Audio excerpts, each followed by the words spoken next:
જેના ઉપર આપણો અધિકાર નથી, એ દ્રવ્ય આપણાથી ના લેવાય. અને અવળું નો ચલાય.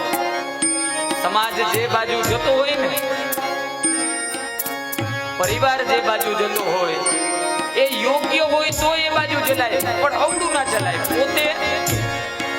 પોતાનો અહંકાર સ્થાપિત કરવા માટે ઘણીવાર વ્યક્તિઓ છે એ બધા એક બાજુ ચાલતા હોય ને, પોતે વિરુદ્ધ દિશામાં જતા હોય, જેનાથી ધ્યાન કેન્દ્રિત થાય. પણ ગુરુ ધારણ થઈ જાય અને ગુરુની કંઠી જો ગળામાં પહેરાઈ જાય અને ગુરુ મંત્ર સાર્થક થઈ જાય તો સમજવાનું કે આ અવગુણ હોય ને એ આપોઆપ નાશ થઈ જાય. અવગુણ નાશ થાય એટલે સમજવાનું મંત્ર છે એ ફળીભૂત થઈ ગયો છે.